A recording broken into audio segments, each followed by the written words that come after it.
Lawrence Krauss is a theoretical physicist and cosmologist who taught at Arizona State University, ASU, Yale University, and Case Western Reserve University. He founded ASU's Origins Project in 2008 to investigate fundamental questions about the universe and served as the project's director.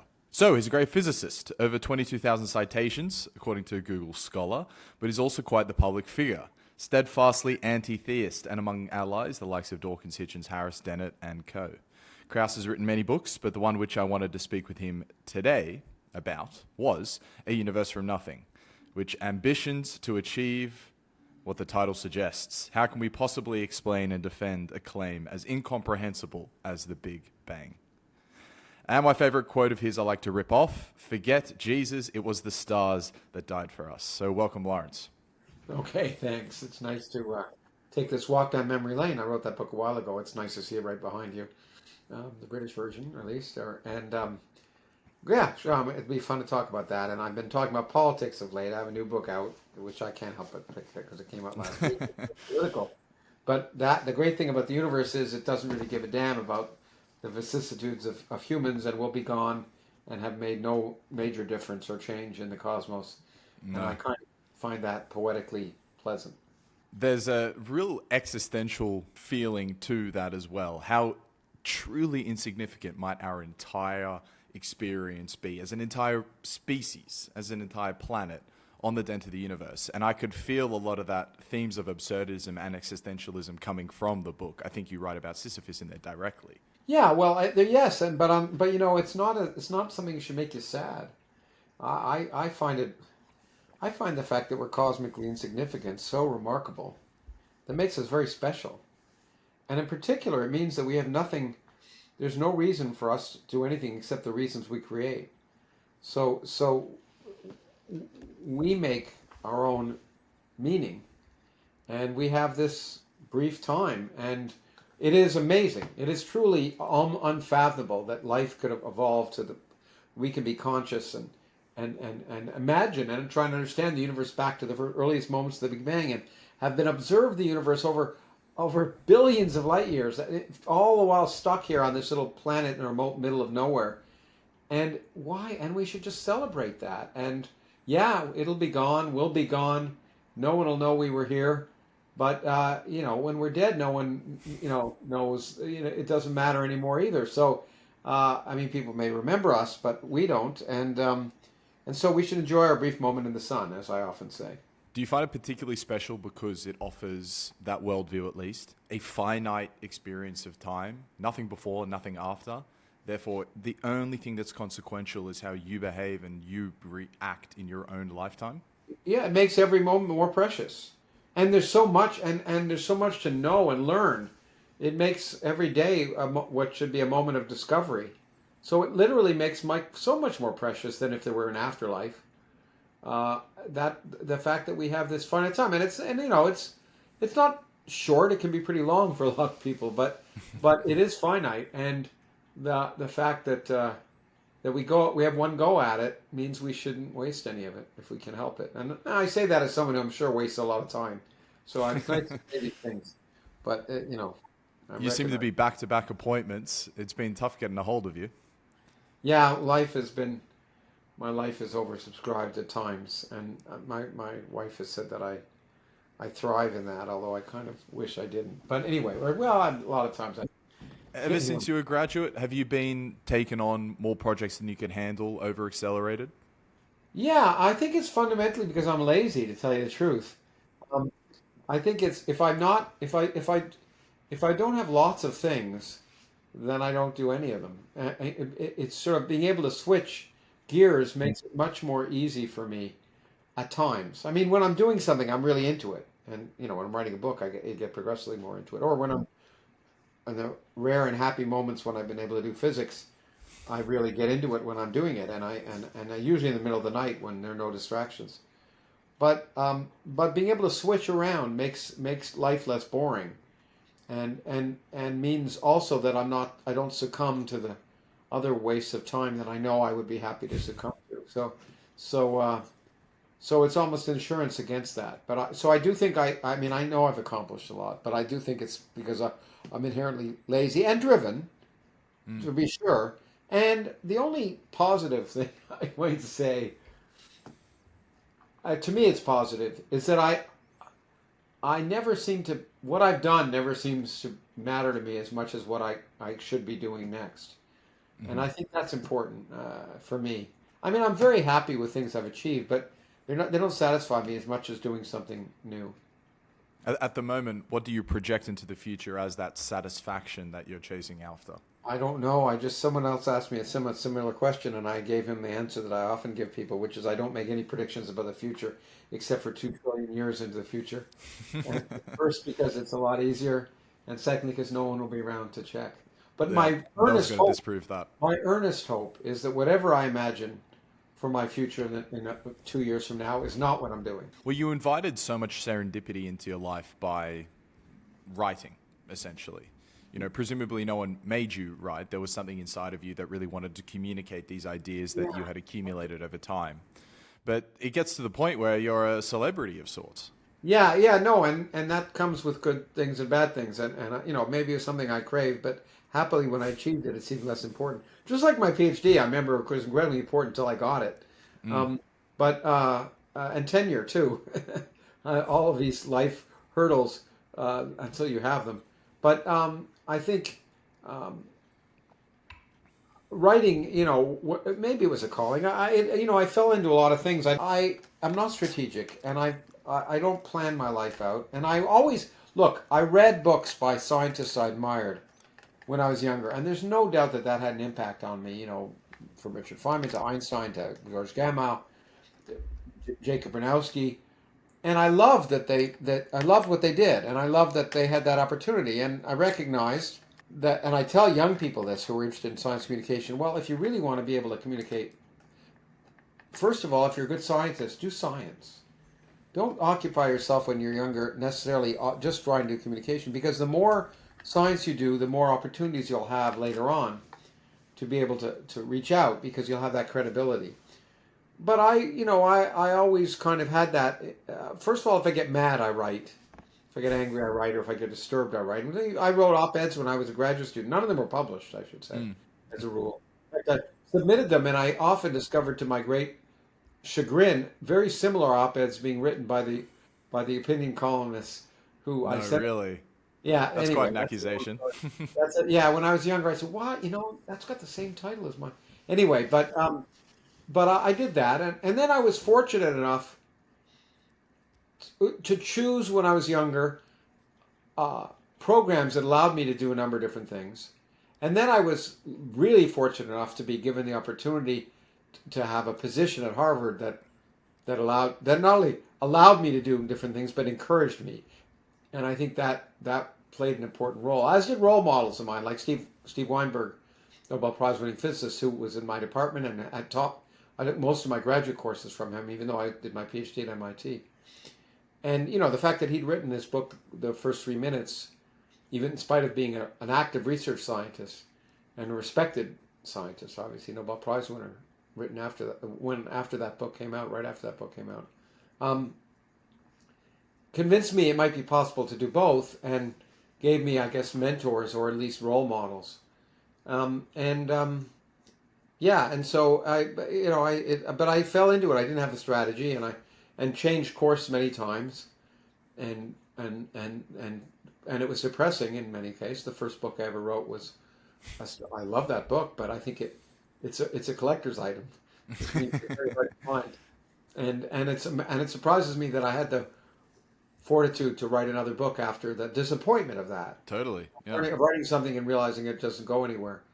Um, but I still, but I write, I'm giving you too long an answer, but the bottom line is I do everything for myself, ultimately. In spite of being interested in trying to have an impact, a positive impact on the world and helping people, and I do try to do those things. But Mm. ultimately, I do science because I enjoy it, and I write because I feel a need to, and I enjoy that too.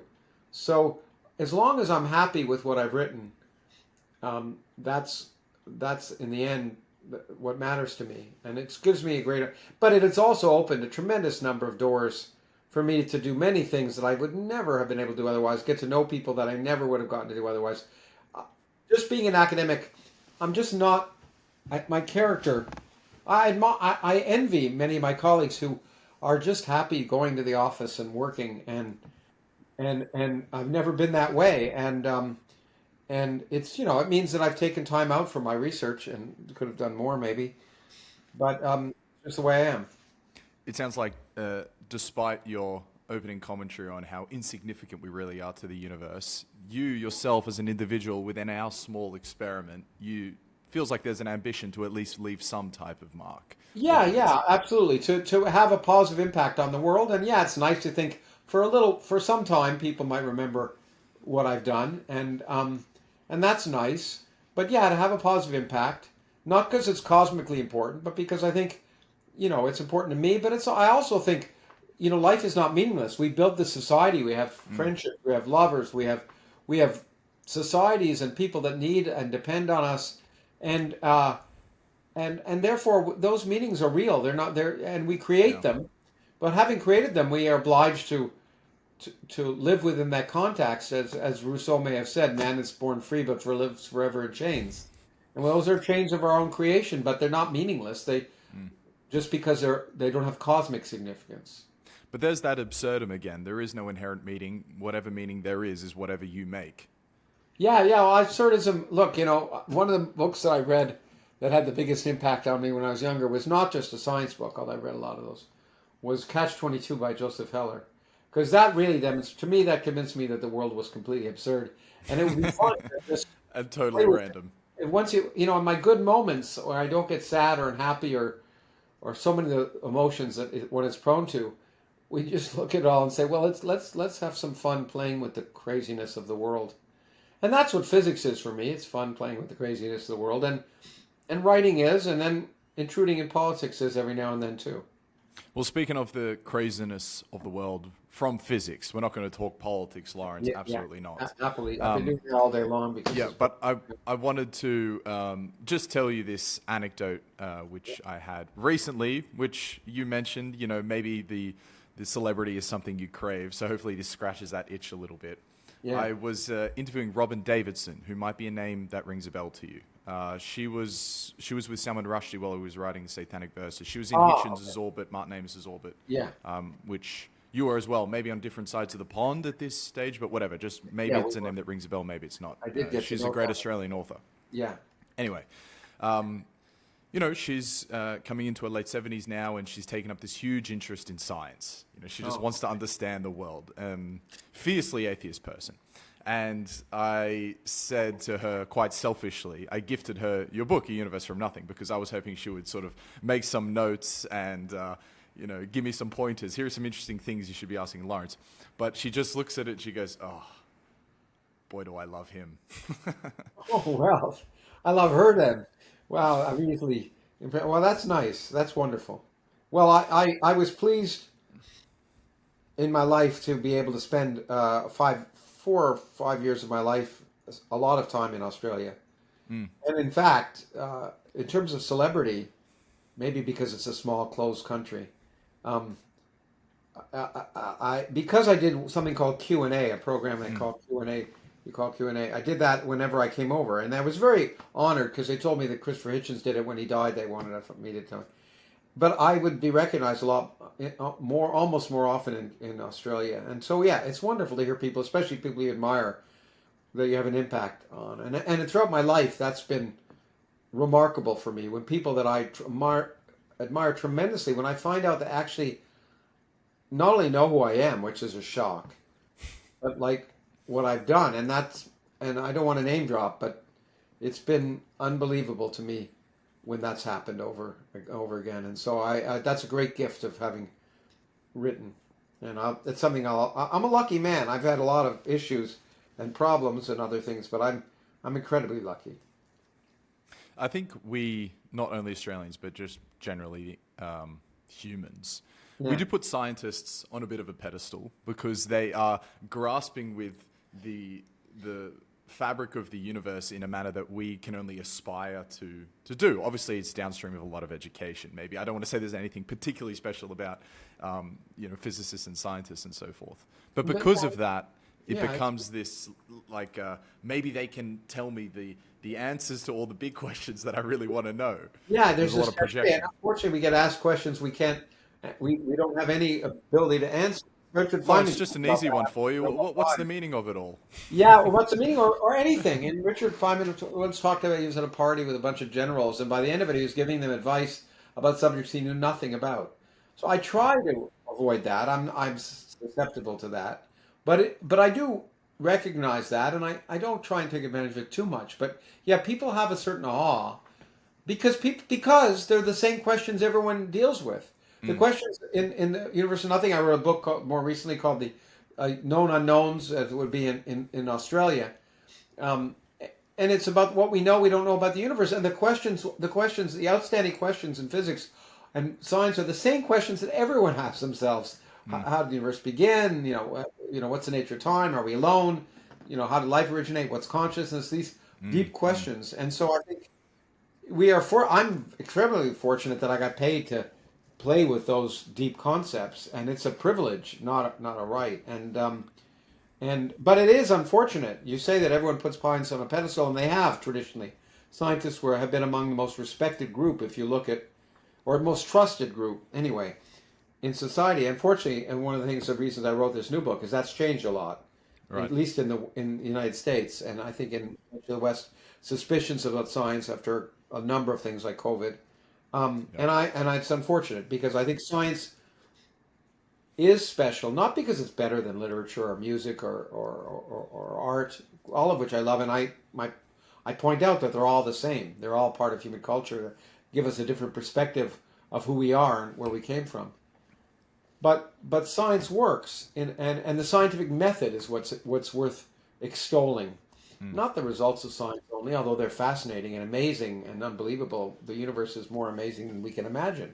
So some people accuse me of scientism, but the scientific process is part of all of life and is essential. No knowledge comes by revelation. The scientific process involves questioning, testing, retesting, questioning again, relying on empirical evidence, using rationality, and that's part of everything. Part of music, part of art, and I was at an event once with a friend of mine, uh, a an actor, Alan Alda, and he was speaking, and he said, art requires precision, and science requires imagination, and I love that because he put them on their head. But Mm. again, I've said this recently, probably even today, but I think people don't appreciate science in a way that they should because science produces technology. And therefore, if there isn't technology Mm. associated, people say, "What's the point? What's the point of asking how the universe began, or what shape the universe is, or how it'll end?" But they never ask that of an Eric Clapton riff, or a Picasso painting, or a Shakespeare. But it's there. What science shares with all of those is exactly that: the enrichment of the human spirit, raising us up from the tragedy of lack of consciousness, and also um, uh, addressing the fundamental questions of existence and causing a different perspective. Just like you can be jarred by a great movie, you can be jarred by learning something of the universe, and Mm. whenever you do, that surprise is what makes life worth living. And also, I suspect the serendipitous outcomes of trying to answer these large questions about, where did the universe begin, or how do we measure the distance between this And accelerating star from another. There's a great line in the book where you wrote that I'm speaking in your voice now, my own early prediction for the existence of dark energy was that it was absurd and ridiculous. But like Fleming's Petri dish, something just sort of stumbled out of nowhere, and this serendipitous discovery can lead to a whole new range of questions, which we cannot predict into the future. We cannot project to say what the outcomes of those discoveries are going to be. We just know that they're going to yeah, and be they're going to be rich and not what you full and expected because interesting. the imagination of the universe is far greater than our own. So I like to say every day, I'm surprised if I'm not surprised. And yeah, and that realization about dark energy, because it was so crazy. I only publicized it because I like to be a heretic, and I was sure it meant there was something wrong about the observations. turned out the observations are right, and some people actually tried to prove me wrong, a few of them, and then others I didn't even know if they were aware of it, although I think they were, even though they claimed they weren't, including my good friend in Australia who won the Nobel Prize later on for confirming it. How often do you see serendipity drive research? All the time. And but you know what you have to realize is most of the time you're wrong. It requires if every time you had an idea it was right that anyone could do it, and so it requires a certain dedication, I guess is one way of putting it, but a willingness to be wrong and be disappointed a lot, because most good ideas are wrong, and most things you try are wrong, and you just have to keep plugging away, and it requires something. I don't know what it requires, pig-headedness in some sense. But you have to believe. Well, one of the reasons is you have to believe what you're doing is right. That's okay, but the difference between that and religious faith is that when it's shown wrong, you have to just say, okay, I forget about it. So I think it's right, and I'm going to work on it. Oh, it's wrong. Okay, let's move on to something else, and that's what makes science different than religion. One of the main. Or until you keep plugging away and some empirical evidence is discovered under the surface. But for instance, and sometimes it leads you. Well, it's the same as business. I created a master's degree in physics entrepreneurship once, and the business school dean said it was an oxymoron, but he didn't realize that physicists are entrepreneurs, because like entrepreneurs, you try something and it fails, but what you get out of that is you realize, oh, there's another problem. I was using this to solve this problem, but you know what? There's another problem that it solves, and that's business, but it's also physics and all of science. It seems like quite a long bow to draw, the analogy between a physics day-to-day job and an entrepreneur's day-to-day job. No. Maybe more like a venture capitalist. There are many things that are true both. Most of the time they fail. They learn from their failures, and they move on and do other things, and they're willing to take those lessons. The difference between an entrepreneur and a physicist, or at least is like the difference between an experimental physicist and a theoretical physicist. Because I can propose lots of things and then I can move away. The experimentalist has to make it work. And the hard part I learned about entrepreneurship is not having a good idea. It's making it work in the business world. So I guess it's not as, I don't see them as disparate as one might think.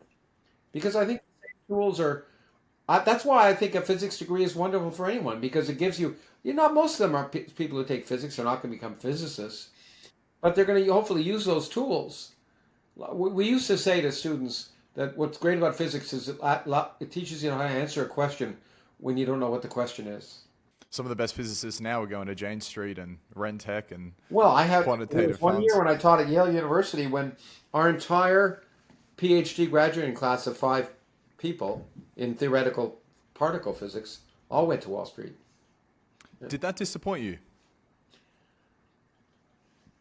No, no. Well, it disappoints you when I see someone who I think had great potential as a scientist to continue to go to Wall Street. And that happened to me once. Actually, I was just talking to him yesterday. A student of mine from ASU who was great and decided for a variety of reasons to move to New York. And I'm glad he's happy there. But he would have made a great career in science, in my opinion.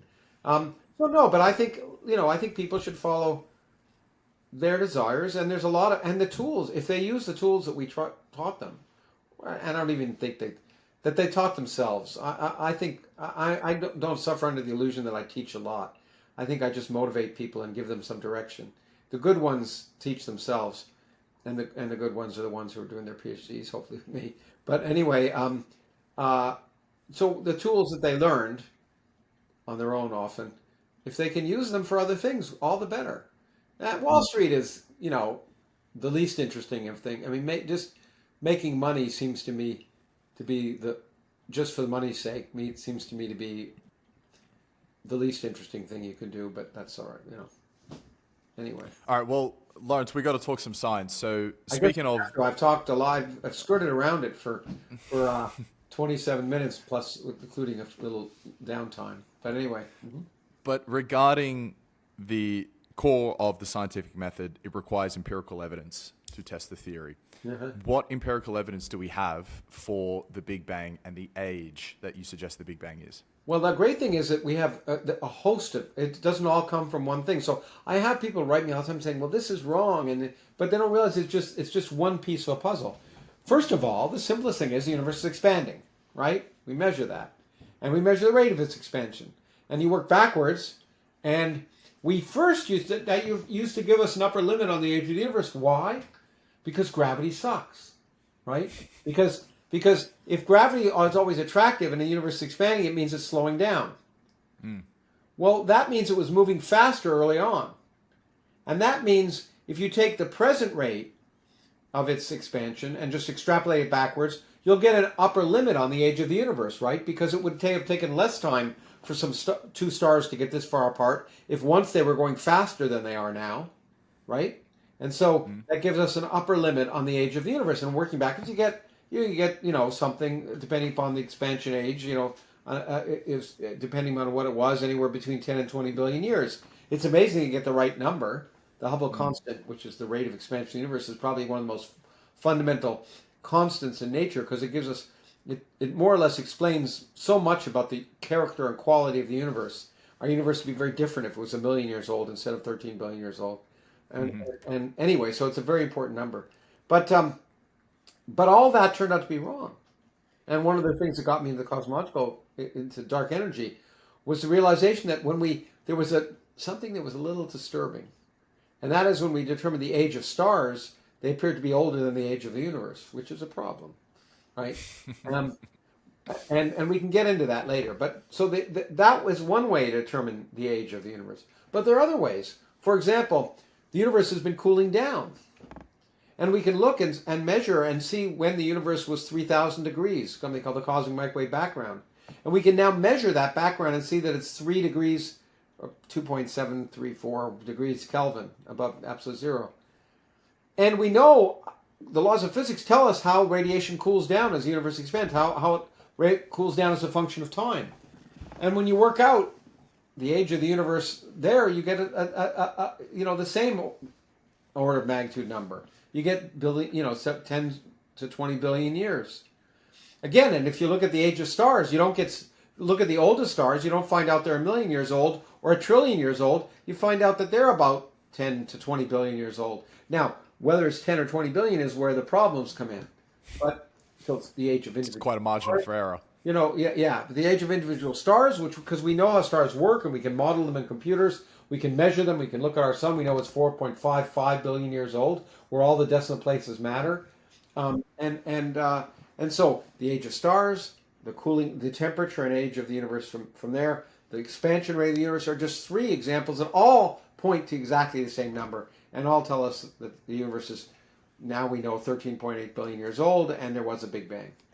The chapter in the book where you describe how you, well, maybe not you, but how physicists measured not only the rate of acceleration, but the sort of arc that it would be accelerating on, was just absolutely fascinating. Oh, good. Yeah, no, I didn't. Happily, I'm a theorist. I didn't do any measuring.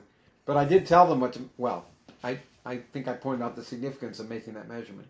But it's hard work, and the measuring is hard. And that's why I don't begrudge them winning the Nobel Prize, because they did the hard work of doing the measurement. Give us the skinny, in layman terms, how just through looking through a telescope, we can make these types of astronomical calculations. Well, literally.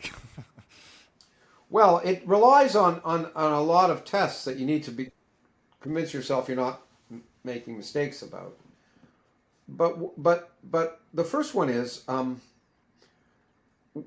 Hubble measured objects and found out this one famous Hubble law that objects that are twice as far away from us are moving twice as fast. Objects that are 3 times as far away from us are moving 3 times as fast. And we can as I show in the book, that directly tells us that the universe is expanding, not that we're the center of the universe. So, because every place is the center of the universe, basically, or no place, depending upon your mood. But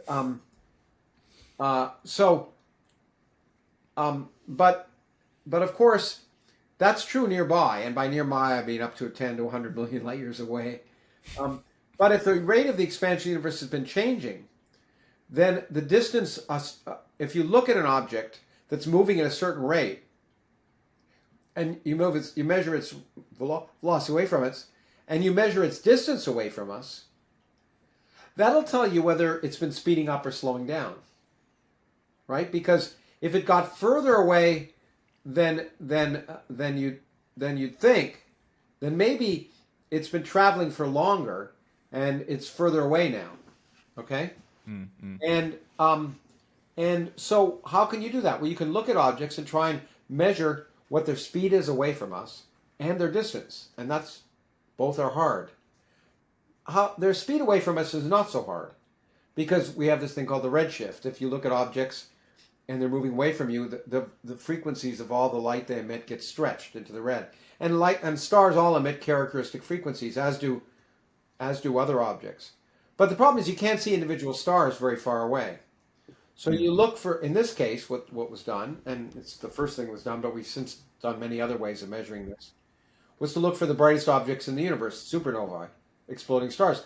And what was discovered, which was very interesting, was, first of all, supernovae have characteristic frequency distribution of light, and so you can measure their, and also they are located in galaxies, and you can measure the redshift of some of the stars in those galaxies sometimes, or the galaxy itself.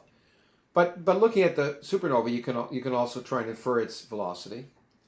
Because it's very bright, you can see it far away, so that you can begin to look at these very small effects where the rate of motion of things has changed over cosmic time, billions of years, not millions of years. But the thing that was really changed the game was the realization that, well, you could tell how far away they were. How far do you know? How do you tell how far away an object is? You don't have tape measures across the universe. And the way we use it is to say, well, if I look at the light bulbs in this room and I know they're 100 watts, which they're not anymore because they're LEDs, but say I had a 100-watt light bulb and I had a light meter here and it measured 1 watt, I'd be able to say how far, and I knew the intensity of light fell off 1 over r squared. I'd know how far away the light bulb is. So it would be great if the universe were populated by 100-watt light bulbs. It's not. But supernovae become the equivalent because it turned out by nearby supernova, where you could measure their distance by independent means, it turned out that there was this relationship, but no one understood for a certain type of supernovae called type 1a supernovae, that the length of time they remained bright was directly related to their intrinsic brightness. So if you could just measure a supernova and see how long it remained bright, you knew how bright it was intrinsically. And then, of course, you look and say, how bright does it appear? And that would tell you how far away it is. And so that was the job. First of all, discovering the empirical relation and making it very precise, even though no one knew it, and then making sure that there weren't other things in the way, like dust that's getting in the way of what the apparent brightness of something is, and then going out and finding the damn supernova. I mean, supernovae occur once per galaxy per 100 years, so they're not very frequent. But if you look far enough, if I take what's your smallest unit of Australian currency? A cent. A cent? Okay, good. I thought so, but I want to. If you take a cent and you hold it up in the night sky, and if you look deep enough, you'll see over 1 million or maybe 100 million galaxies in that region. Certainly 1 million. And that means if you're willing to be careful enough and look deep enough, remember, if it's once per 100 years per galaxy, if you see 100 galaxies and you wait a year, you're going to see one. You know, if you measure 10 times that, you're going to see one a month. Okay, so you measure 1,000 galaxies, and if you measure 100,000 galaxies, you're going to see one every few days. And so the idea is to look at fields, a large number of galaxies, and see an exploding star every day or two. And then, if you're lucky and it's far enough away, that's the other thing. It has to be far enough away. Then you can try and measure these things, and it's a hard job. But when they did that, they discovered, look, if the universe were slowing down as everyone thought, then the distance redshift curve would bend down in the language of this. And what they discovered was it bent up, which meant the universe was speeding up, and it was speeding up by exactly, I would happy to say, the amount we predicted it should be speeding up based on other observations. But that's strange, because gravity sucks. But it turns out if you put energy in empty space, it's the only thing that's gravitationally repulsive. And so energy in empty space would cause the expansion of the universe to speed up, which suggested that empty space had energy, and just the right amount that we needed to explain a lot of other stuff, the stuff that, the stuff that my colleagues and I looked at. And it's shocking that it all worked out so beautifully, and it surprised the hell out of me. But I think I said the first time I didn't believe in dark energy was when they observed it, because it all just seemed to work out so beautifully. And Pinch yourself moment. yeah, and it made me very happy to, there aren't many times in your life when you think you might be the first person to realize something fundamental about the universe. So I was very happy to have that experience at least once.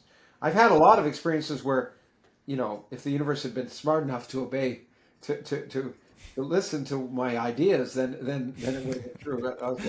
This was one time when it worked. You made a quip earlier about us thinking we're the center of the universe here on Earth. But if you can measure the distance and accelerating distance of various stars, is there any conceivable way to measure that center of the universe from where the Big Bang started? There is no center of the universe where the Big Bang started. The Big Bang started everywhere in space. But doesn't it expand outwards like that? No. You have to think of this. I'm sure I talked about it in the book, but the analogy I will give you is that balloon, which is expanding. Okay?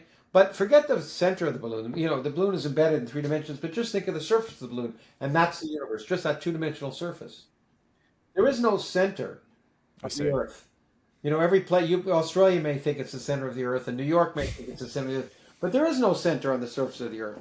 And yet, if the Earth were expanding, if it was a balloon, every place would be moving away from everywhere else, and there was no center. The Big Bang is happening everywhere. Space is expanding, and so every place you are looks like the center of an expanding balloon. If you look outward, you'll see exactly what Mr. Hubble saw. All the objects are moving away from you, and those that are twice as far away from you are moving twice as fast, and et cetera, et cetera. So there is no center, and it happened everywhere. It just all was much smaller, and all of space once occupied an infinitesimally small region, which is itself unfathomable to imagine. One book I wrote called Atom begins when the entire universe was the size of an atom. When all of the energy, and much more energy, in fact, because some's been lost, of all the galaxies and all the stars and everything was all contained in a region the size of an atom. It's hard to believe that was once the case, but it was.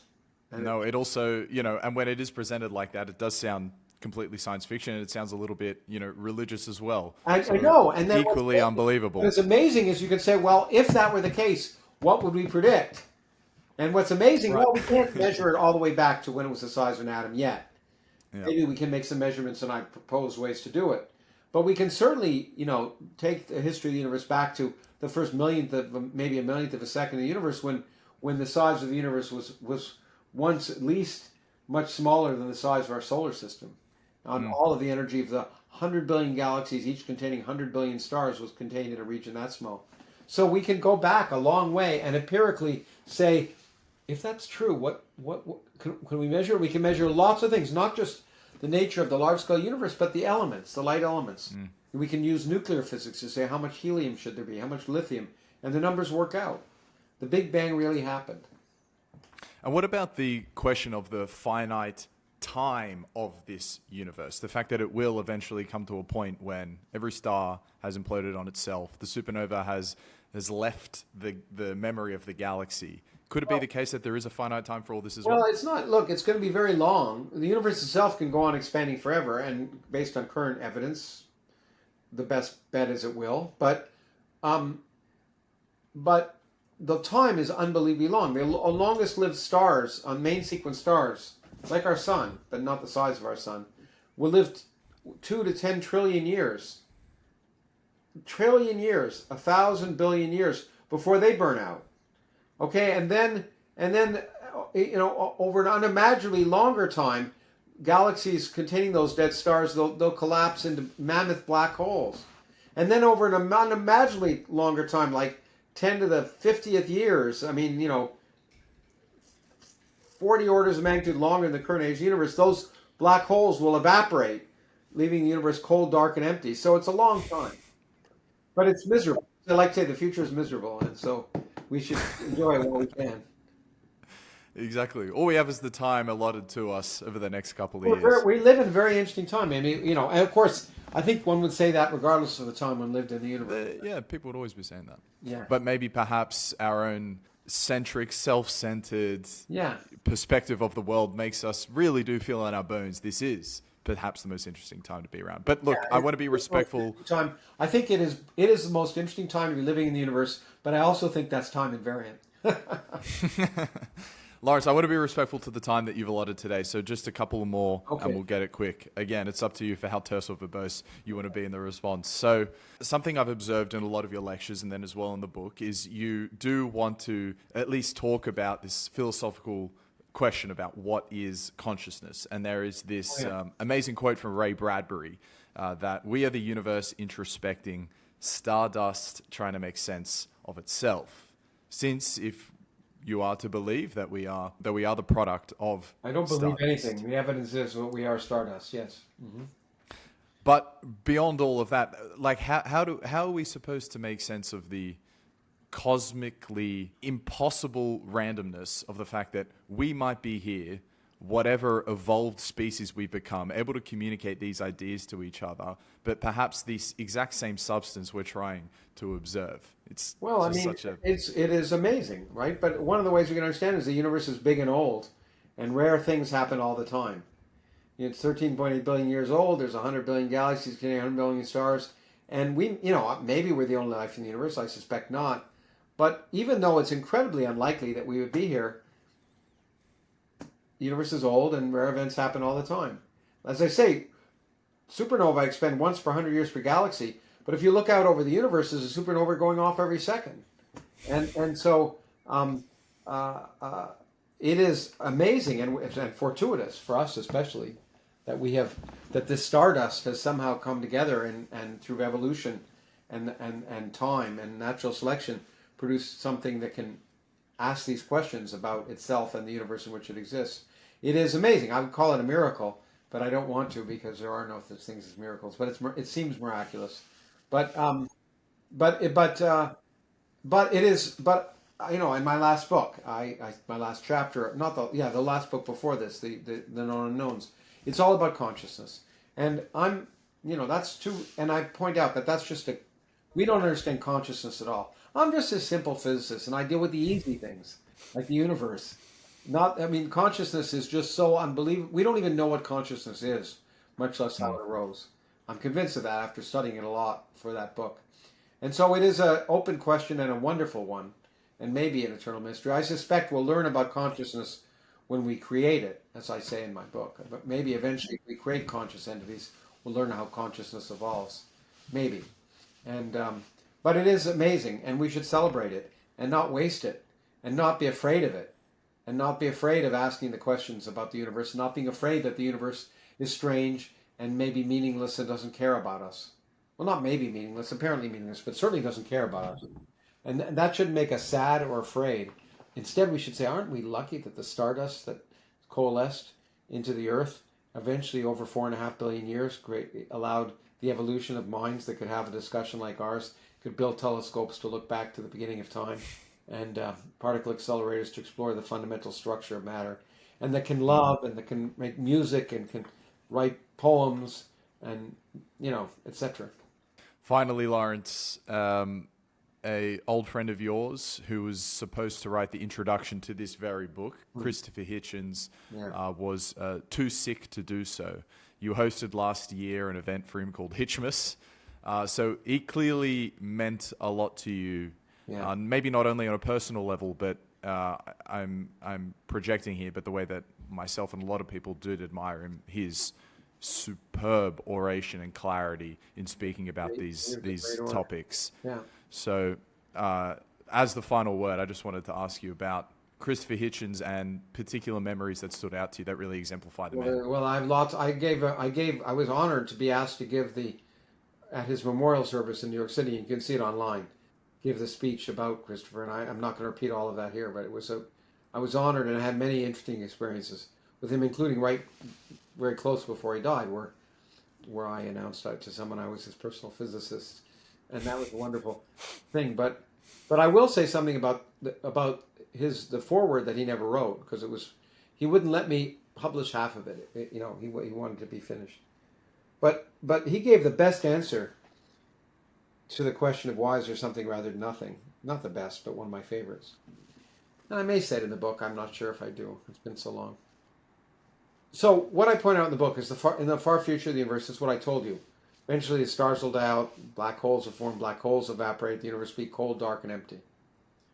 And if we wait long enough, all of the stars, even before that, all of the stars we now see in other galaxies will disappear because they will be moving away from us faster than light. So our galaxy will be alone in an empty void, just like the one we thought we lived in 100 years ago.